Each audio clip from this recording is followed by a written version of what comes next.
आपको यह बताएंगे कि मधुशाला ने 43 साल की आतिशी को दिल्ली का मुख्यमंत्री कैसे बना दिया।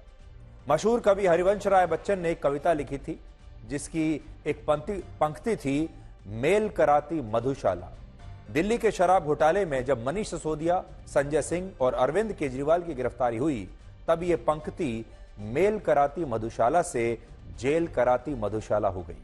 और आज जब ये तीनों नेता शराब घोटाले के मामले में जमानत पर जेल से बाहर आ चुके हैं और आतिशी दिल्ली की नई मुख्यमंत्री बन गई हैं, तब ये पंक्ति भी एक बार फिर से बदल गई है और अब लोग कह रहे हैं मुख्यमंत्री बनाती मधुशाला। यानी मेल कराती मधुशाला, जेल कराती मधुशाला, मुख्यमंत्री बनाती मधुशाला।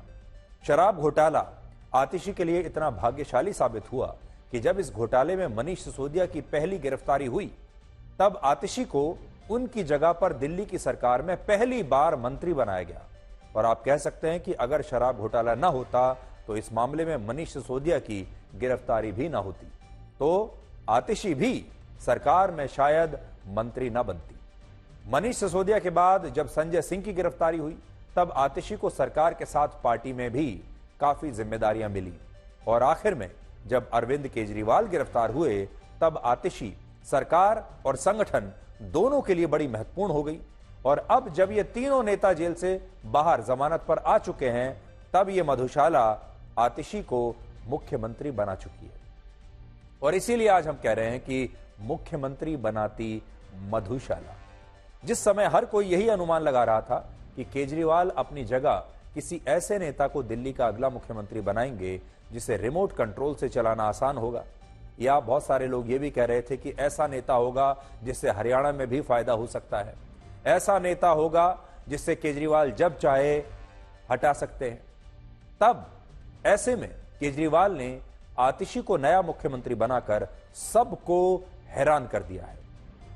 आज सुबह जब आम आदमी पार्टी के विधायक दल की बैठक हुई, तब इसमें केजरीवाल ने खुद आतिशी के नाम का प्रस्ताव रखा, आतिशी को नया मुख्यमंत्री बनाने का प्रस्ताव रखा, जिसे पार्टी के विधायकों ने सर्वसम्मति से स्वीकार कर लिया। और इसके बाद आतिशी दिल्ली की नए मुख्यमंत्री चुन ली गई। 11 वर्षों के बाद पहली बार ऐसा हुआ है जब दिल्ली के 2.5 करोड़ लोगों को अरविंद केजरीवाल के बाद एक नई मुख्यमंत्री मिली है। आतिशी सुषमा स्वराज और शीला दीक्षित के बाद दिल्ली की तीसरी महिला मुख्यमंत्री हैं जो सिर्फ 43 साल की हैं। वर्ष 1998 में जब सुषमा स्वराज सिर्फ 52 दिनों के लिए दिल्ली के मुख्यमंत्री बनी थीं, तब उनकी उम्र 46 साल थी। और शीला दीक्षित जब पहली बार मुख्यमंत्री बनी थी, तब वो 60 साल की थी। और दिल्ली में अब तक मुख्यमंत्री के रूप में 15 वर्षों का सबसे लंबा कार्यकाल शीला दीक्षित का ही रहा है, यानी एक महिला मुख्यमंत्री का ही रहा है। शीला दीक्षित के बाद अरविंद केजरीवाल वर्ष 2013 में पहली बार दिल्ली के मुख्यमंत्री बने और तब से लेकर अब तक दिल्ली में मुख्यमंत्री की कुर्सी सदा उन्हीं के पास रही है। लेकिन आज 56 वर्ष के अरविंद केजरीवाल ने मुख्यमंत्री के पद से इस्तीफा देकर 43 वर्ष की आतिशी को दिल्ली का नया मुख्यमंत्री बना दिया है। विपक्षी नेताओं ने आतिशी पर यह आरोप भी लगाए कि वो केजरीवाल और सिसोदिया की गिरफ्तारी से सबसे ज्यादा खुश हैं और उन्हें हमेशा इस तरह से पेश किया गया जैसे वो मुख्यमंत्री बनने के लिए आम आदमी पार्टी में राजनीति कर रही हैं और वो बहुत महत्वाकांक्षी नेता है। हमेशा विपक्षी पार्टियों ने उनकी ऐसी छवि लोगों के सामने पेश करने की कोशिश की। लेकिन मुख्यमंत्री बनने की इनसाइड स्टोरी ये कहती है कि जिन आरोपों को लेकर विपक्षी नेता आतिशी को घेरा करते थे, उन्हीं आरोपों को गलत साबित करके वो दिल्ली की मुख्यमंत्री की कुर्सी तक पहुंच गई। आम आदमी पार्टी के सूत्रों के मुताबिक आतिशी ने अरविंद केजरीवाल की गैर मौजूदगी में जिस तरह से सरकार का काम संभाला, पार्टी का काम संभाला, अरविंद केजरीवाल के प्रति अपनी ईमानदारी को, अपनी निष्ठा को, अपनी लॉयल्टी को साबित किया, पार्टी के हर फैसले का अनुशासन के साथ पालन किया और अपना परफॉर्मेंस जो है एक मंत्री के तौर पर उसे भी बिल्कुल अच्छा रखा, बीजेपी के खिलाफ पार्टी की लड़ाई को जारी रखा और केजरीवाल के जेल में रहते हुए भी किसी फैसले में केजरीवाल को बाईपास करने की कभी कोशिश नहीं की। इससे आतिशी को बड़ा फायदा मिला है और केजरीवाल और पार्टी के बड़े नेता उन्हें मुख्यमंत्री बनाने के लिए सहमत हो गए। सबसे बड़ी बात यह है कि बाकी पार्टियों और नेताओं की तरह नया मुख्यमंत्री चुनते हुए अरविंद केजरीवाल ने जातियों और चुनावों के समीकरण को ध्यान में नहीं रखा। और इसीलिए हम ये कह रहे हैं कि केजरीवाल नई तरह की राजनीति करते हैं, बल्कि उन्होंने ये देखा कि उनके बाद नए मुख्यमंत्री के रूप में सबसे अच्छा काम कौन सा नेता कर सकता है, और इसके बाद उन्होंने आतिशी का चुनाव किया। 43 साल की आतिशी का जन्म एक पंजाबी राजपूत परिवार में हुआ था, जिनमें उनके पिता राजपूत समुदाय से हैं और मां पंजाबी है, और उनके माता पिता दिल्ली यूनिवर्सिटी में प्रोफेसर थे। इसके अलावा आतिशी खुद भी काफी पढ़ी लिखी हैं। उन्होंने वर्ष 2006 में ऑक्सफोर्ड यूनिवर्सिटी से मास्टर्स ऑफ साइंस की पढ़ाई की है, और इसके लिए उन्हें स्कॉलरशिप भी मिली थी। तो आप सोचिए, जैसे स्कॉलरशिप मिले ऑक्सफोर्ड में, वो काफी काबिल व्यक्ति ही होगा। आतिशी अरविंद केजरीवाल के साथ तब से जुड़ी हुई है जब उन्होंने लोकपाल की मांग को लेकर अन्ना आंदोलन में हिस्सा लिया था। इसके बाद जब केजरीवाल ने वर्ष 2012 में अपनी आम आदमी पार्टी बनाई, तब भी आतिशी इस पार्टी का हिस्सा थी, और लेकिन तब वो एक बहुत छोटी नेता थी, या एक कह सकते हैं कि एक कार्यकर्ता के रूप में उन्होंने हिस्सा लिया। और पार्टी के नेता कहते हैं कि आतिशी ने मध्य प्रदेश के गांवों में 7 वर्षों तक किसानों के लिए काम किया, और इसके बाद वो दिल्ली की सक्रिय राजनीति का हिस्सा बनी। उन्हें पहली बार वर्ष 2015 में पूर्व उप मुख्यमंत्री मनीष सिसोदिया का सलाहकार नियुक्त किया गया था। तो आतिशी पहले मनीष सिसोदिया की सलाहकार थी। इसके बाद उन्होंने वर्ष 2019 में पूर्वी दिल्ली सीट से लोकसभा का चुनाव लड़ा, जिसमें उन्हें 17.4% वोट मिले थे, और वो बीजेपी और कांग्रेस के बाद इस चुनाव में तीसरे नंबर पर रही। लोकसभा चुनाव में हारने के बाद 2020 के विधानसभा चुनाव में वो पहली बार विधानसभा का चुनाव जीत गई और विधायक बन गई, और इसके बाद 3 साल में 2023 में पहली बार मंत्री बनी, और फिर उसके 1 साल के बाद आज वो मुख्यमंत्री बन गई।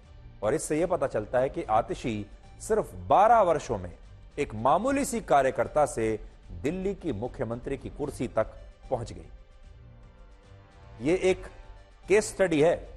जो लोग राजनीति में यह सोचकर नहीं आते कि राजनीति में अपना पूरा जीवन खपाने के बाद भी सफलता मिलेगी या नहीं, इसकी कोई गारंटी नहीं, लोग अपनी मंजिल तक पहुंचेंगे या नहीं, कोई गारंटी नहीं, वो लोग आज आतिशी से प्रेरणा ले सकते हैं। सिर्फ 12 वर्षों के अंदर राजनीति में प्रवेश के बाद आज आतिशी पहले कार्यकर्ता से एक मंत्री की सलाहकार बनी, उसके बाद लोकसभा का चुनाव लड़ने का मौका मिला, हार गई, उसके बाद विधानसभा का चुनाव जीती, एमएलए बनी, उसके बाद मंत्री बनी, और आज मुख्यमंत्री बनी। ये सब कुछ हुआ है 12 साल के अंदर अंदर। आतिशी ने आज मुख्यमंत्री बनने के बाद कहा कि वो केजरीवाल के इस्तीफे से दुखी हैं, और उनका जो अगला कदम है वो अरविंद केजरीवाल को चुनावों के बाद फिर से दिल्ली का मुख्यमंत्री बनाना होगा। वो ये चाहेंगी कि चुनाव में आम आदमी पार्टी जीते और केजरीवाल फिर से मुख्यमंत्री बने। जितना सुख आज मेरे मन में है, आज उससे बहुत ज्यादा दुख भी मेरे मन में है। दुख इसलिए कि दिल्ली के लोकप्रिय मुख्यमंत्री मेरे बड़े भाई अरविंद केजरीवाल जी आज इस्तीफा दे रहे हैं। मैं आज ये जरूर कहना चाहती हूँ आम आदमी पार्टी के सभी विधायकों की तरफ से, दिल्ली की 2 करोड़ जनता की तरफ से, कि दिल्ली का एक ही मुख्यमंत्री है और उस मुख्यमंत्री का नाम अरविंद केजरीवाल है। मेरा अपने सभी कार्यकर्ताओं से, सभी विधायक साथियों से, दिल्ली के लोगों से बस एक ही अनुरोध है, आप में से कोई मुझे बधाई मत दीजिएगा, आप में से कोई मुझे माला मत पहनाइएगा, क्योंकि मेरे लिए और मुझे लगता है सभी दिल्ली वालों के लिए ये एक बहुत दुख की घड़ी है कि दिल्ली के चहेते मुख्यमंत्री को आज इस्तीफा दिया है। मैं एक बार फिर अरविंद केजरीवाल जी का धन्यवाद करती हूँ जो उन्होंने मुझ पर भरोसा दिखाया है। दिल्ली के लोग, आम आदमी पार्टी के विधायक और मैं अगले कुछ महीनों तक, चुनाव तक मुख्यमंत्री होने के नाते अब एक ही उद्देश्य से काम करेंगे कि हमें अरविंद केजरीवाल जी को फिर से दिल्ली का मुख्यमंत्री बनाना है। आम आदमी पार्टी ने आतिशी की तुलना भगवान श्री राम के भाई भरत से की है, जिन्होंने वनवास के दौरान भगवान श्री राम की खड़ाऊ रखकर राजमहल से दूर अयोध्या का राजपाट चलाया था। और अब आम आदमी पार्टी भी आतिशी की तुलना भरत से कर रही है, जिसका मतलब यह निकाला जा रहा है कि क्या आतिशी मुख्यमंत्री आवास लेने से इनकार कर देंगी, क्योंकि रामायण में भी भरत ने भगवान श्री राम के लौटने तक राजमहल का त्याग कर दिया था। इसलिए हो सकता है कि आतिशी भी अब इस राजमहल में प्रवेश नहीं करेंगी, बावजूद इसके कि वो दिल्ली के मुख्यमंत्री बन चुकी है। ये बात कोई मायने नहीं रखती कि कौन आदमी उस मुख्यमंत्री की कुर्सी पे बैठेगा, क्योंकि मैंडेट अरविंद केजरीवाल का है। जनता ने अरविंद केजरीवाल को चुना है। अरविंद केजरीवाल ने कह दिया कि जब तक जनता मुझे दोबारा नहीं चुनेगी मैं इस कुर्सी पे नहीं बैठूंगा। तो कुर्सी तो अरविंद केजरीवाल की इस 5 साल भी है। एक साथी उस कुर्सी पे बैठेगा, ऐसे बैठेगा जैसे भरत भगवान राम के सिंहासन पे खुद ना बैठ के उनकी खड़ाव रख के जो है शासन चलाते थे, ऐसा है। जितना आतिशी जी को जानते हैं, मैं इतना पक्के वादे के साथ कह रहा हूं आपको कि आतिशी जी का जो व्यवहार रहा है हम सबके प्रति, पार्टी के प्रति, नेता के प्रति अद्भुत रहा है। और बिल्कुल अरविंद केजरीवाल जी के एब्सेंस में वो इस पद को भरत जी की तरह ही संभाल के रखेंगे। नहीं, हम सब अरविंद केजरीवाल जी के साथ हैं। हमारे में से एक भी व्यक्ति के पास हम सब दुखी जरूर हैं कि अरविंद केजरीवाल सीएम नहीं रहेंगे कुछ समय के लिए। बीजेपी आम आदमी पार्टी की सबसे बड़ी विरोधी पार्टी है दिल्ली में, और बीजेपी का कहना है कि आतिशी एक कठपुतली मुख्यमंत्री हैं, यानी पपेट चीफ मिनिस्टर हैं, और केजरीवाल ने यह फैसला चुनावों के कारण लिया है, जबकि मायावती ने भी इस फैसले को केजरीवाल की पैंतरेबाजी बताया है। आज मुझे व्यक्तिगत रूप पर और भाजपा की सांसद के रूप में मुझे बहुत निराशा हुई जब उन्होंने मीडिया के बंधुओं के सामने ये बात कन्फेस कर दी कि दिल्ली में मुख्यमंत्री का पद चाहे वो ग्रहण कर रही हैं, पर वो दायित्व ग्रहण नहीं कर रही। उन्होंने कहा दिल्ली का एक ही मुख्यमंत्री है और वो है अरविंद केजरीवाल जी। यानी अब माननीय मुख्यमंत्री Arvind Kejriwal ji will enjoy power without any responsibility. Atishi मार लेना तो एक मुखौटा है, उनकी पार्टी के लोगों ने ही कह दिया है अस्थायी हैं। मतलब जब तक अरविंद केजरीवाल फिर लूटने के लिए नहीं आ जाते हैं तब तक रहेंगे। आम आदमी पार्टी का जो चरित्र है वो एक व्यक्ति चलाता है, वही नीतियां बनाता है, वही उसकी सारी, मैं तो उसको बिजनेस हाउस कहता हूं, पॉलिटिकल हाउस कम कहता हूं, पूरी बिजनेस डील भी वही करता है। इसलिए ये बने कोई बने इसका कोई अर्थ नहीं होता है। देखिए, ये पार्टी की शुरुआत एक झूठ के बहुत बड़े एक मंच पर बनी, और जब से ये बनी है एक तरफ विकास को नेस्तनाबूद किया है, दूसरी तरफ मुफ्तखोरी से लोगों को अपने साथ रखा है, और तीसरी लूट मचाई है दिल्ली में। कोई और मुझे लगता नहीं सरकार होगी जिसके ऊपर इतने के स्वयं मुख्यमंत्री और उसके अधिकारियों पे चल रहे होंगे। इसलिए आतिशी बने कोई बने इसका कोई अर्थ नहीं होता है।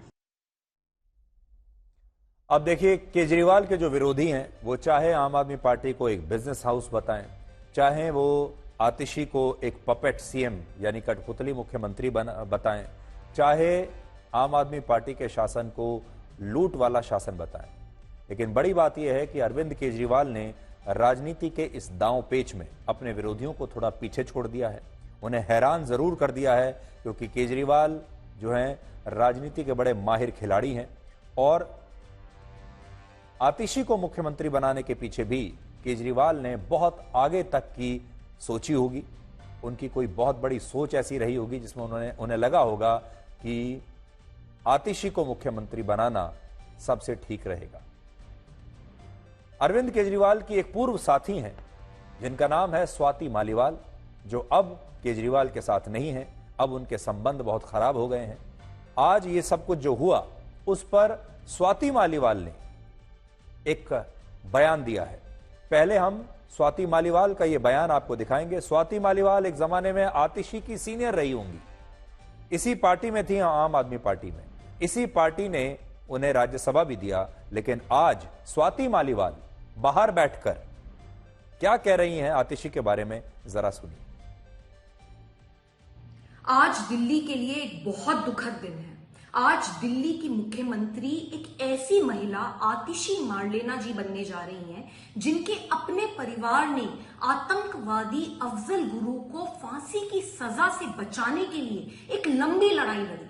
उनके अपने माता पिता ने कई बार राष्ट्रपति जी को मर्सी पिटिशंस, दया याचिकाएं भेजी कि अफजल गुरु को फांसी ना हो, कि अफजल गुरु निर्दोष है, कि अफजल गुरु सिर्फ एक राजनीतिक साजिश का शिकार बन गए। ये कितनी गलत बात है। आज आतिशी मारलेना जी मुख्यमंत्री बनेंगी, लेकिन हम सब जानते हैं कि वो सिर्फ और सिर्फ एक डमी सीएम, एक कठपुतली मुख्यमंत्री बनेंगी। लेकिन फिर भी ये मुद्दा बहुत बड़ा है, क्योंकि वो मुख्यमंत्री बनेंगी और ये मुद्दा सीधे सीधे दिल्ली और देश की सुरक्षा से जुड़ा हुआ है। भगवान बचाए दिल्ली वासियों को ऐसे मुख्यमंत्रियों से। एक जमाने में स्वाति मालीवाल भी अरविंद केजरीवाल की उतनी ही करीबी हुआ करती थी जितनी आज आतिशी हैं, लेकिन अब स्वाति मालीवाल दूसरी भाषा बोल रही हैं। अब स्वाति मालीवाल दूसरे आरोप लगा रही हैं। आज उन्होंने एक आरोप लगाया है, इसलिए अब हम उस दावे का एक फैक्ट चेक करेंगे जिसमें उन्होंने कहा कि आतिशी के माता पिता ने आतंकवादी अफजल गुरु को फांसी से बचाने के लिए भारत के राष्ट्रपति को दया याचिका भेजी थी और आतिशी का मुख्यमंत्री बनना दिल्ली के लोगों के लिए दुख की बात है। तो अब देखिए, अब हम फैक्ट चेक करते हैं। उन्होंने जो आरोप आज लगाया है आतिशी के माता पिता पर, जरा देखते हैं कि कितना सही है। स्वाति मालीवाल ने जो बातें कही उनमें कुछ भी गलत नहीं है और उनका यह दावा बिल्कुल सही है। ये बात है वर्ष 2005 की, जब सुप्रीम कोर्ट ने संसद भवन पर हुए आतंकवादी हमले के लिए अफजल गुरु को दोषी माना था और उसकी फांसी की सजा को बरकरार रखा था। उस समय 19 अक्टूबर 2006 को इस फैसले के खिलाफ तत्कालीन राष्ट्रपति डॉक्टर एपीजे अब्दुल कलाम के समक्ष एक दया याचिका दायर की गई, जिसकी कन्वीनर आतिशी की मां तृप्ता वाही थी और उनके पिता विजय सिंह इस दया याचिका को दायर करने वाले अन्य 16 सदस्यों में से एक थे। ये बात सही है। इस दया याचिका में आतिशी के माता पिता ने लिखा कि अफजल गुरु को फांसी देना न्याय के सिद्धांत के खिलाफ होगा और अगर अफजल गुरु को फांसी हुई तो इससे देश का समाज बंट जाएगा और कश्मीर में भी शांति के प्रयासों को नुकसान पहुंचेगा। इस दया याचिका को पूर्व राष्ट्रपति प्रणब मुखर्जी ने 3 फरवरी 2013 को खारिज कर दिया था और इसके बाद 9 फरवरी 2013 को जब अफजल गुरु को फांसी हुई, उस समय आतिशी के माता पिता और अन्य सदस्यों ने राष्ट्रपति प्रणब मुखर्जी को एक और चिट्ठी लिखकर इस फांसी पर दुख जताया था और उन्होंने लिखा था कि अफजल गुरु की दया याचिका खारिज करके प्रणब मुखर्जी ने एक बहुत बड़ी गलती की है। इन तथ्यों से यह बात साबित होती है कि दिल्ली की नई मुख्यमंत्री आतिशी के माता पिता ने वाकई आतंकवादी अफजल गुरु की फांसी रुकवाने के लिए राष्ट्रपति को दया याचिका भेजी थी, बहुत कोशिशें की थी। लेकिन यहां एक तथ्य यह भी है कि जब कुछ वर्ष पहले एक इंटरव्यू में आतिशी से यही सवाल पूछा गया, तब उन्होंने कहा था कि वो उनके माता पिता के राजनीतिक फैसलों के लिए जिम्मेदार नहीं हो सकती। आतिशी को आप उनके माता पिता के फैसले के लिए सजा नहीं दे सकते। आतिशी अपने माता पिता की वजह से उन्होंने जो फैसले किए हैं उनके लिए उनकी जिम्मेदारी नहीं ले सकती। हालांकि आज स्वाति मालीवाल के बयान पर आम आदमी पार्टी ने बड़ी आपत्ति जताई और कहा कि उन्हें बीजेपी की भाषा बोलने के लिए पार्टी के राज्यसभा सांसद की सदस्यता से इस्तीफा दे देना चाहिए। स्वाति मालीवाल जी ऐसी इंसान है कि जो राज्यसभा जाने के लिए टिकट आम आदमी पार्टी से लेती हैं, लेकिन प्रतिक्रिया देने के लिए, बोलने के लिए स्क्रिप्ट जो है वो भारतीय जनता पार्टी से लेती हैं। और मैं तो ये कहना चाहूंगा कि थोड़ी बहुत भी अगर शर्म हो, थोड़ी बहुत भी लज्जा हो, तो उन्हें आम आदमी पार्टी का राज्यसभा का टिकट त्याग देना चाहिए, राज्यसभा सांसद पद से इस्तीफा दे देना चाहिए और अब उनको भारतीय जनता पार्टी से राज्यसभा जाने का रास्ता चुनना चाहिए। राज्यसभा में रहने का शौक है, तो भारतीय जनता पार्टी से राज्यसभा का टिकट लेना चाहिए उन्हें। देखो, स्वाति मालीवाल जी भारतीय जनता पार्टी के स्पोक्स पर्सन है, उनका जो एजेंडा है वो बोल रही हैं, तो उस पर मुझे कोई कमेंट करने की मुझे नहीं लगता कोई ज़रूरत है। और अगर इतना ही है तो उनको इस्तीफा दे देना चाहिए और भाजपा का बन जाना चाहिए, उनके तरफ से एमपी बन जाना चाहिए। अरविंद केजरीवाल ने जो फैसला किया है आतिशी को मुख्यमंत्री बनाने का, अब जरा इस फैसले का एक ब्लैक एंड व्हाइट विश्लेषण करते हैं। पहली बात, केजरीवाल ने एक कठपुतली मुख्यमंत्री को तो चुना है, यह बात सही है, लेकिन एक नाकाबिल मुख्यमंत्री को उन्होंने नहीं चुना है।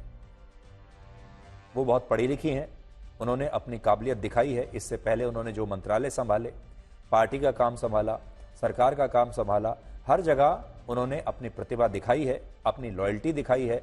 इसलिए ये बड़ी बड़ी पार्टियों में जब आप काम करते हैं और इस तरीके से जब 12 साल के अंदर आपको मुख्यमंत्री बना दिया जाता है, तो ये बात तो सही है कि आपको अपने बॉस की बात तो माननी ही पड़ेगी, हर बात माननी पड़ेगी। फैसले केजरीवाल लेंगे और हस्ताक्षर आतिशी करेंगी, ये बात बिल्कुल सही है। लेकिन केजरीवाल ने एक कठपुतली मुख्यमंत्री को तो चुना है, आतिशी के पास कोई विकल्प नहीं है, एक कठपुतली बन के रहना ही पड़ेगा। लेकिन वो नाकाबिल मुख्यमंत्री नहीं है। केजरीवाल ने जो उम्मीदवार चुना है वो कम से कम बिल्कुल सही है, पढ़ा लिखा है, काबिल है। दूसरा, अब केजरीवाल अपना पूरा ध्यान दिल्ली में चुनाव प्रचार पर लगाएंगे, चुनावों पर लगाएंगे, और उनकी पूरी कोशिश ये होगी कि तीसरी बार भी, इस बार भी वो आम आदमी पार्टी को दिल्ली में प्रचंड बहुमत दिलाकर एक बार फिर अपनी सरकार बनाए और फिर पूरे गाजे बाजे के साथ वो फिर से दिल्ली के मुख्यमंत्री बन जाए। अब ये पूरी ताकत वो लगाएंगे, उनके पास अब समय ही समय है। और तीसरी बात यह कि आतिशी के मुख्यमंत्री बनने के बाद केजरीवाल प्रशासनिक जिम्मेदारियों से मुक्त हो जाएंगे और मोदी विरोध में खुद को एक राष्ट्रीय नेता के तौर पर स्थापित करने में अपनी पूरी ताकत वो लगाएंगे। उनका शुरू से यही सपना है कि उन्हें एक राष्ट्रीय नेता बनना था, अपनी पार्टी को राष्ट्रीय पार्टी बनाना था। पार्टी तो राष्ट्रीय पार्टी बन गई है उनकी, लेकिन अब उन्हें मोदी के समक्ष अपने आप को खड़ा करना है और अपने आप को राहुल गांधी से भी बड़ा नेता बनाकर लोगों के सामने पेश करना है। इसके लिए उन्हें समय चाहिए और यह समय आतिशी उन्हें देंगी। चौथी बात यह है कि आतिशी के साथ फायदा यह है कि वो एक नो नॉनसेंस मुख्यमंत्री बनेंगी, दिल्ली में सरकार के कामों को नई गति देंगी और महिला होने के नाते उन्हें दिल्ली की 1 करोड़ से ज्यादा महिलाओं का समर्थन भी मिलता रहेगा। और केजरीवाल राष्ट्रीय तौर पर भी, पूरे देश में भी आतिशी के जरिए अपनी छवि को चमका पाएंगे कि देखिए उन्होंने एक पढ़ी लिखी महिला को दिल्ली का मुख्यमंत्री बनाकर एक बहुत बड़ा मौका दिया है और वो न्यू एज पॉलिटिक्स कर रहे हैं, यानी नए जमाने की पॉलिटिक्स कर रहे हैं। वो जाति पाति में विश्वास नहीं करते। और 5वां पॉइंट ये कि इस फैसले से केजरीवाल ने यह भी बता दिया कि आम आदमी पार्टी वन मैन शो नहीं है और उनके पास पार्टी में एक मजबूत सेकेंड लाइन ऑफ लीडरशिप मौजूद है। यह भी उन्होंने बताने की कोशिश की है। तो अब केजरीवाल प्रशासनिक जिम्मेदारियों से मुक्त हो गए हैं। अब उनके पास एक फ्री हैंड है, वो रिमोट कंट्रोल से सरकार भी चलाते रहेंगे, आतिशी को बताते भी रहेंगे कि आतिशी को क्या करना है। आतिशी की लॉयल्टी पर, उनकी ईमानदारी पर केजरीवाल को पूरा भरोसा है और उन्हें लगता है कि उन्होंने जो रिस्क लिया है आतिशी को मुख्यमंत्री बनाने के पीछे, आतिशी उन्हें कभी धोखा नहीं देंगे। लेकिन हमेशा याद रखिएगा, एक जमाने में स्वाति मालीवाल के बारे में भी केजरीवाल की राय यही थी, लेकिन आज स्वाति मालीवाल क्या कह रही हैं आपने देख लिया। ये जो सत्ता है ये बड़ी बुरी चीज होती है और राजनीति में अक्सर ऐसा होता रहता है। हम ये नहीं कह रहे कि आतिशी यही करेंगी, लेकिन फिलहाल अरविंद केजरीवाल ने कुछ नया करने की कोशिश जरूर की है। हम प्रधानमंत्री मोदी के जन्मदिन पर आपके लिए खास विश्लेषण करेंगे। आप जानते हैं आज प्रधानमंत्री मोदी का जन्मदिन है और वो आज 74 वर्ष के हो गए हैं, 74 ईयर्स के। प्रधानमंत्री मोदी के जीवन से 5 बड़ी बातें आप क्या सीख सकते हैं। हमारे देश में आप चाहे उनके कट्टर समर्थक हैं, चाहे आप उनके आलोचक हैं, लेकिन उनके बारे में कुछ बातें ऐसी हैं जिन्हें कोई झुटला नहीं सकता। इसलिए आज हम आपको उनके जन्म दिवस पर 5 ऐसी बातें बताएंगे जो आप आलोचक होने के नाते भी और उनके कट्टर समर्थक होने के नाते भी उनसे आप सीख सकते हैं। उससे पहले लेकिन आप ये देखिए कि आज अपने 74वें जन्मदिन पर प्रधानमंत्री मोदी दिल्ली में नहीं थे, बल्कि वो उड़ीसा के भुवनेश्वर में थे, जहां उन्होंने प्रधानमंत्री जन आवास योजना के लाभार्थियों से मुलाकात की, जिन्हें नए नए मकान दिए गए हैं इस योजना के तहत। उन लोगों से मुलाकात की, उन लोगों को उनके घर सौंपे, चाबियां सौंपी, और एक आदिवासी महिला के घर गए और वहां उस आदिवासी महिला के हाथ की बनी हुई खीर उन्होंने खाई। और हमारी संस्कृति में ऐसा कहा जाता है कि जिस दिन जन्मदिन होता है, उस दिन जिसका जन्मदिन होता है उसे कुछ मीठा खिलाया जाता है, और खीर एक ऐसा पकवान हमारे यहाँ माना जाता है जो कि इस तरह के मौकों के लिए बिल्कुल ठीक बैठता है। खीर ऐसे मौकों पर खिलाई जाती है, घर में पकाई जाती है, और आज प्रधानमंत्री मोदी एक आदिवासी परिवार में गए जहां उन्होंने अपने जन्मदिन की खीर खाई।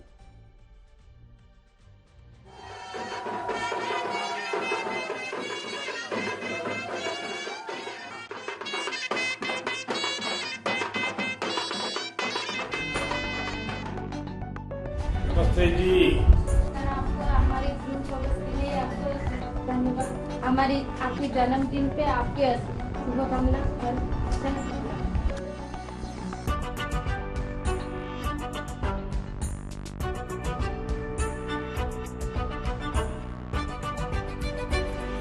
यहाँ कितने लोग रहते हैं, कितने परिवार हैं? आप 4 लोग हैं। तो आपकी पढ़ाई क्या हुई? मैं 7th क्लास में जाई। अच्छा, आप कितना पढ़े? 9 क्लास। अच्छा, तो उसे 2 ज्यादा है। सोने दीजिए, उसको नींद आ रही है। एक योजना में चला रहा हूँ, यहाँ नहीं चलती। अब मुख्यमंत्री जी ने चालू कर दिया उसको। अभी कर नहीं जाएगा, अभी कर नहीं जाएगा। तो साल में 5 लाख रुपया तक अगर कोई भी बीमारी है तो खर्चा जो है सरकार दे देगी।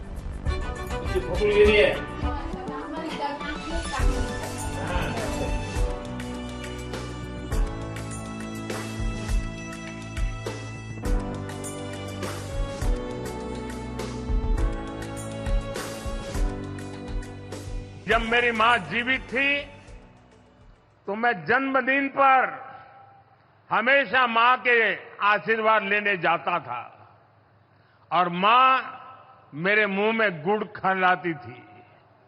लेकिन मां तो नहीं है, आज एक आदिवासी मां ने खीर खिलाकर मुझे जन्मदिन का आशीर्वाद दिया।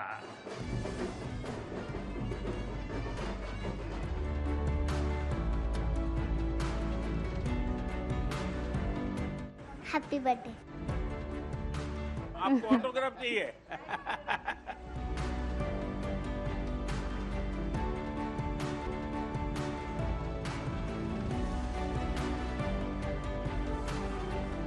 क्या बिजनेस करते हैं? सिलाई करते हैं। सिलाई करते हैं जी। ऐसा कुर्ता बना दोगी?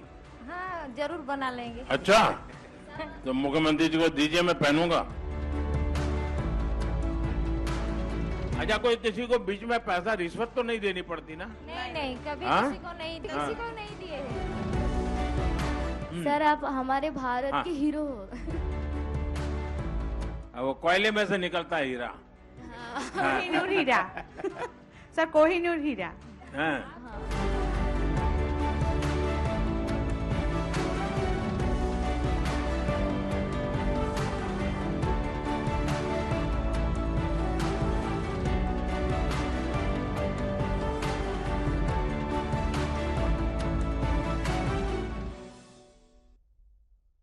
तो रसोई में खीर पकाने के आज 2 मौके थे, खीर खाने के और खीर पकाने के। पहला मौका तो ये कि इस आदिवासी परिवार को आज प्रधानमंत्री मोदी ने उनके घर की चाबी सौंपी, उन्होंने गृह प्रवेश किया। और जब आप नए घर में जाते हैं और पहली बार नए घर की रसोई में खाना बनाते हैं तो खीर बनाई जाती है, लोगों का मुंह मीठा किया जाता है। तो पहला मौका इस परिवार के लिए ये था।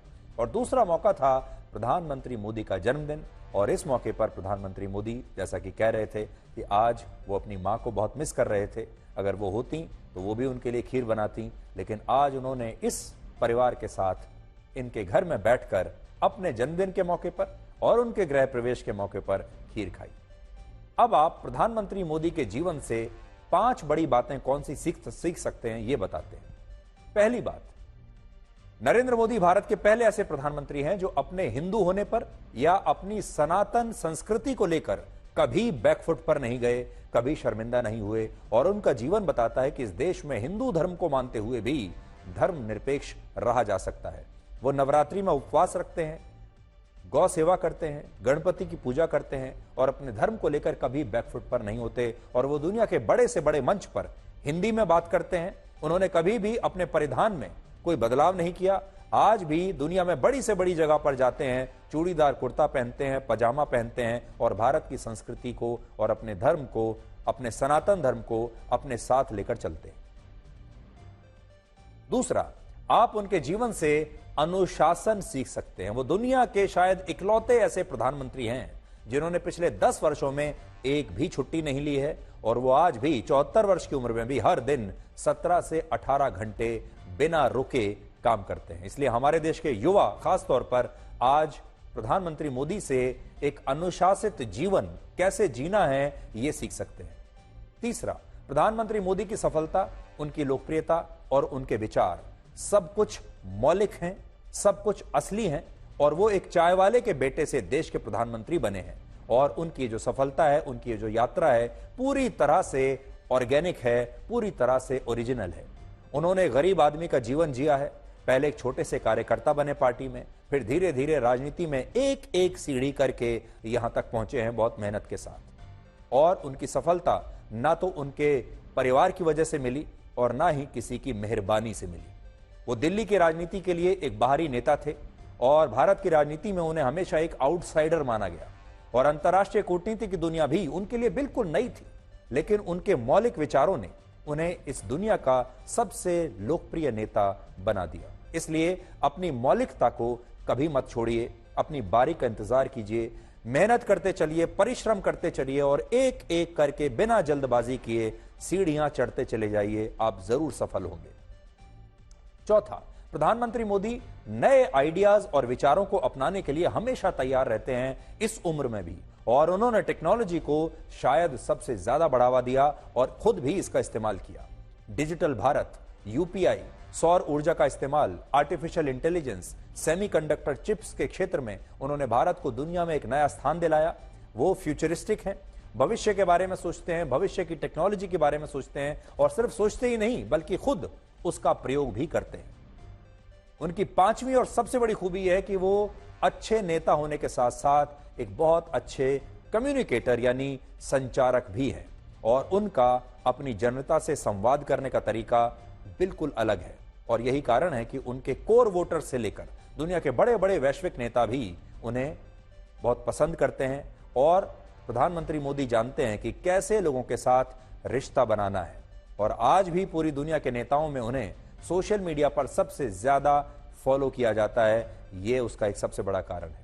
तो आज प्रधानमंत्री मोदी के जीवन से ये लाइफ लेसन आप भी सीख सकते हैं। मैं ये नहीं कहता आप उनसे राजनीति सीखिए, क्योंकि हमारे देश में लोग नेता नहीं हैं, आप कार्यकर्ता नहीं हैं, आप तो एक आम जीवन जीने वाले इस देश के नागरिक हैं।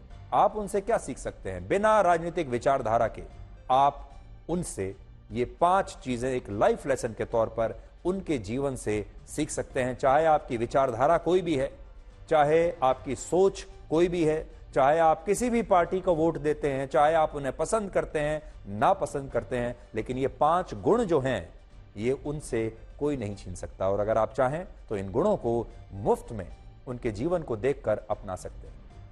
आपको ये बताएंगे कि बुलडोजर के न्याय वाले मॉडल पर जो आजकल बड़ा लोकप्रिय हो रहा है राजनीति में, सुप्रीम कोर्ट ने आज अपना हथौड़ा चला दिया और आपराधिक मामलों में बुलडोजर के इस्तेमाल पर तत्काल प्रभाव से रोक लगाने के निर्देश दे दिए हैं। अब इस देश में बुलडोजर का प्रयोग नहीं हो सकता। सुप्रीम कोर्ट ने कहा है कि सार्वजनिक सड़क, सरकारी फुटपाथ, रेल लाइन, नदियों और तालाबों के क्षेत्र पर अतिक्रमण के मामलों को इन्हें छोड़कर अब से कहीं भी सरकारें बुलडोजर का प्रयोग नहीं कर पाएंगी। सुप्रीम कोर्ट ने यह भी कहा कि बुलडोजर न्याय की तारीफ करना और इसका महिमा मंडन करना भी गलत है और नेताओं को तुरंत इसका प्रचार करना बंद कर देना चाहिए। यानी बुलडोजर के जरिए जो कुछ नेता और सरकारें न्याय देने की कोशिश कर रही हैं, बुलडोजर के जरिए जो किसी अपराध की सजा देने की कोशिश हो रही है, अब उस सजा पर सुप्रीम कोर्ट ने रोक लगा दी है।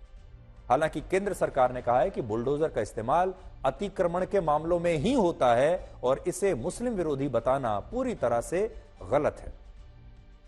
दिलचस्प बात यह है कि जो विपक्षी नेता पिछले हफ्ते प्रधानमंत्री मोदी के मुख्य न्यायाधीश जस्टिस DY चंद्रचूड़ के घर जाकर भगवान गणेश की पूजा करने का बड़ा विरोध कर रहे थे, जो कह रहे थे कि दोनों के बीच में कोई सेटिंग हो गई, जो इसे सुप्रीम कोर्ट की निष्पक्षता के लिए एक गंभीर चुनौती मान रहे थे, जो कह रहे थे कि अब हम सुप्रीम कोर्ट से न्याय की उम्मीद नहीं कर सकते क्योंकि सुप्रीम कोर्ट के मुख्य न्यायाधीश और प्रधानमंत्री मोदी के बीच में सेटिंग हो गई है और वो सेटिंग होते हुए आपको यहां नजर आ रही है। आज वही सारे विपक्षी नेता बुलडोजर न्याय पर रोक लगाने के लिए सुप्रीम कोर्ट के फैसले की तारीफ कर रहे हैं, जस्टिस DY चंद्रचूड़ के फैसले की तारीफ कर रहे हैं। बुलडोजर अनकॉन्स्टिट्यूशनल था, बुलडोजर लोगों को डराने के लिए था, बुलडोजर जानबूझ करके विपक्ष की आवाज को दबाने के लिए था। मैं धन्यवाद और बधाई दूंगा सुप्रीम कोर्ट के इस फैसले को जिसने बुलडोजर को रोकने का काम किया है। मुख्यमंत्री जी और खासकर उत्तर प्रदेश की सरकार और बीजेपी के लोग इस बुलडोजर को इतना महिमा मंडल कर रहे थे कि बुलडोजर ही न्याय हो गया है। अब जब सुप्रीम कोर्ट का फैसला आ गया है, मैं समझता हूँ बुलडोजर रुकेगा और न्यायालय से न्याय मिलेगा। किसी अपराधी ने अगर इंक्रोचमेंट कर रखा है, अगर इलीगल कंस्ट्रक्शन कर रखा है, तो विधि की परिधि के दायरे में उस पर बुलडोजर चलना चाहिए। लेकिन जैसे उत्तर प्रदेश में समाजवादी पार्टी की सरकार के रहते हुए अखिलेश यादव जी ने अपने ही विधायक रामपाल यादव के घर पर बुलडोजर नाराज होकर के चलवाया था, या उद्धव ठाकरे ने नाराज होकर के कंगना रनौत के घर पर बुलडोजर चलाया था, ऐसी बुलडोजर की कार्रवाई तो रुकनी ही चाहिए। ऑनरेबल सुप्रीम कोर्ट का अंतरिम आदेश इसी ओर इशारा कर रहा है। आज प्रधानमंत्री मोदी ने भी भुवनेश्वर की एक रैली में यह कहा कि एक खास इकोसिस्टम के लोगों को यह बात अच्छी नहीं लगी कि उन्होंने सुप्रीम कोर्ट के मुख्य न्यायाधीश जस्टिस चंद्रचूड़ के घर जाकर गणपति की पूजा की। आपने देखा होगा कांग्रेस और उसके इकोसिस्टम के लोग पिछले कुछ दिनों से इसलिए भड़के हुए हैं क्योंकि मैंने गणपति पूजन में हिस्सा लिया था। और तो और कर्नाटका में जहां इनकी सरकार है, वहां तो इन लोगों ने और भी बड़ा अपराध किया। इन लोगों ने भगवान गणेश की प्रतिमा को ही सलाखों के पीछे डाल दिया। पूरा देश उन तस्वीरों से विचलित हो गया। ये नफरत भरी सोच, समाज में जहर घोलने की ये मानसिकता, ये हमारे देश के लिए बहुत खतरनाक है। आपको इस वक्त की एक बहुत बड़ी खबर दे दें और वो ये है कि अब से कुछ देर पहले लेबनान की राजधानी बेरूत और उसके आसपास के शहरों में कई बड़े धमाके हुए हैं और इन धमाकों के पीछे इजरायल का हाथ माना जा रहा है। ये धमाके मोबाइल फोन जैसे एक उपकरण पेजर में हुए, जिनका इस्तेमाल हिजबुल्लाह के आतंकवादी एक कम्युनिकेशन डिवाइस के रूप में करते हैं। आपने भी देखा होगा मोबाइल फोन की तरह एक और डिवाइस होता है जिसे हम पेजर कहते हैं और यहां पर पेजर्स का काफी इस्तेमाल किया जाता है। हिजबुल्लाह के जो लोग हैं वो पेजर्स का बहुत इस्तेमाल करते हैं एक दूसरे के साथ कनेक्टेड रहने के लिए, एक दूसरे को संदेश देने के लिए, और इन पेजर्स में ही ब्लास्ट कर दिया गया। आज शाम को जब ये आतंकवादी बाजार में सब्जियां खरीद रहे थे, कुछ अपने घरों में बैठे हुए थे, कुछ अपने आतंकवादी ठिकानों पर बैठे हुए थे, तब इन आतंकवादियों के पेजर्स में अचानक धमाके होने शुरू हो गए और इन धमाकों में अब तक 8 लोगों की मौत हो चुकी है। लेकिन सबसे बड़ी बात यह है कि 3000 लोग इन धमाकों में घायल हुए हैं और ये धमाके पेजर्स में हो रहे हैं। आप जरा एक बार देखिए, मैं आपको दिखाता हूं कि कैसे ये आतंकवादी सब्जियां खरीद रहे हैं। लेबनान की सरकार ने कहा है कि जो लोग भी उनके देश में पेजर्स का इस्तेमाल कर रहे हैं वो इन्हें दूर किसी खाली इलाके में जाकर तुरंत फेंक दें, क्योंकि इन पेजर्स में अब कभी भी ब्लास्ट हो सकता है और ये एक बिल्कुल नए तरीके के हमले हैं जिसमें टेक्नोलॉजी का इस्तेमाल किया जा रहा है। आज तक ऐसा कभी नहीं हुआ जब एक साथ इस तरह के किसी कम्युनिकेशन डिवाइस को हैक करके उसमें ब्लास्ट किया गया हो। लेकिन आरोप है कि इजराइल की खुफिया एजेंसी मोसाद ने हिजबुल्लाह के आतंकवादियों के पेजर्स को पहले हैक किया और फिर हैक करके उनमें ये धमाके कर दिए। और अभी ऐसी खबरें आ रही हैं कि सीरिया में भी आतंकवादी जिन पेजर्स का इस्तेमाल करते थे उनमें भी ब्लास्ट हुआ है और सीरिया भी इजराइल का पड़ोसी देश माना जाता है, पड़ोसी देश है। तो बड़ी संख्या में कई शहरों में पेजर्स में ब्लास्ट हो रहा है। 3000 से ज्यादा लोग अभी तक इनमें घायल हो चुके हैं। और पूरी दुनिया के लिए जो बड़ा चैलेंज है जिस पर आपको भी आज सोचना चाहिए वो ये कि पेजर्स को आप समझते होंगे, पेजर एक मोबाइल फोन की तरह कम्युनिकेशन डिवाइस है। सिर्फ फर्क इतना होता है कि मोबाइल फोन में आप फोन पर बात करते हैं और पेजर में सिर्फ आपको टेक्स्ट मैसेज आता है। और हिजबुल्लाह के जो कार्यकर्ता हैं, हिजबुल्लाह के जो आतंकवादी हैं, वो अक्सर वहां पेजर्स का इस्तेमाल करते हैं। हालांकि हमारे देश में लोग पेजर्स का इस्तेमाल अब नहीं करते, लेकिन वहां पेजर्स का इस्तेमाल किया जाता है। और इन पेजर्स को हैक कर लिया गया और फिर इन पेजर्स में ब्लास्ट हुआ और ये एक बिल्कुल नई तरह का हमला है। अब आप सोचिए, अगर पेजर्स को हैक करके ब्लास्ट किया जा सकता है तो क्या मोबाइल फोन्स को हैक करके उनमें ब्लास्ट नहीं हो सकता? अब इसकी जो अगली स्टेज आएगी वो ये भी हो सकती है कि एक दिन कोई ऐसी नई टेक्नोलॉजी आ जाए जिसमें आपके मोबाइल फोन को ही हैक कर लिया जाए और उसमें फिर ब्लास्ट हो जाए। और आप सोचिए, अगर ऐसा हुआ तो इस दुनिया में कहीं भी बैठे बैठे कितने सारे लोगों की जिंदगी ली जा सकती है, जैसा कि आज इन पेजर्स में ब्लास्ट करके किया गया है। यह अपनी तरह का बिल्कुल एक नई तरह का हमला है। अभी तस्वीरें बस आ ही रही हैं धीरे धीरे, और जैसे जैसे तस्वीरें आएंगी हम आपको दिखाते चलेंगे। हम आपको यह बताएंगे कि क्या भारत के मुसलमानों की स्थिति गाजा और म्यांमार के मुसलमानों से भी बुरी है या उनके जैसी है? गाजा में जैसे मुसलमानों की स्थिति है, क्या हमारे यहां भी ऐसा ही है? क्या भारत में मुसलमान उतने ही खतरे में हैं जितना गाजा में है? ईरान के supreme leader ayatollah Ali Khamenei ने ऐसे देशों की एक सूची जारी की है जहां रहने वाले मुसलमान असुरक्षित हैं, पीड़ित हैं और बहुत दर्द में हैं। और इन देशों में ईरान ने भारत को भी रखा है। भारत के मुसलमानों को गाजा और म्यांमार के मुसलमानों के साथ उन्होंने रखा है। ईरान के सुप्रीम लीडर ने कहा है कि जो लोग गाजा, म्यांमार और भारत के मुसलमानों की पीड़ा के बारे में नहीं जानते वो लोग सच्चे मुसलमान हो ही नहीं सकते। भारत के विदेश मंत्रालय ने इस बयान का कड़ा विरोध किया है और कहा है कि ईरान के सुप्रीम लीडर का बयान गलत जानकारियों पर आधारित है और ईरान को दूसरे देशों पर टिप्पणी करने से पहले अपने गिरेबान में झांक कर देखना चाहिए। ईरान की कुल आबादी 8,86 लाख है, 8,86 लाख, जबकि भारत में सिर्फ मुसलमानों की ही आबादी 21 करोड़ से ज्यादा है। आप सोचिए, कहां ईरान है और कहां हमारे देश में मुसलमानों की जनसंख्या है, उससे दुगने से भी ज्यादा मुसलमान हमारे देश में रहते हैं। ईरान का संविधान कहता है कि इस्लाम से बड़ा कोई धर्म नहीं, जबकि भारत का संविधान कहता है यहां सभी धर्म एक समान है और कोई धर्म किसी से बड़ा और विशेष नहीं है, सबके अधिकार एक जैसे हैं।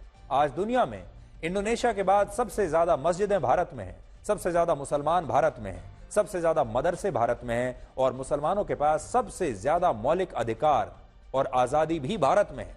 लेकिन इसके बावजूद ईरान जैसे देश अपने देश की मुस्लिम महिलाओं पर हिजाब पहनने के लिए अत्याचार करते हैं। वो देश भी आज भारत को लेक्चर दे रहे हैं। आपको हम बताना चाहेंगे कि पूरी दुनिया में सुरक्षा और अधिकारों के मामले में मुसलमानों के लिए भारत से ज्यादा अच्छा देश और कोई नहीं है।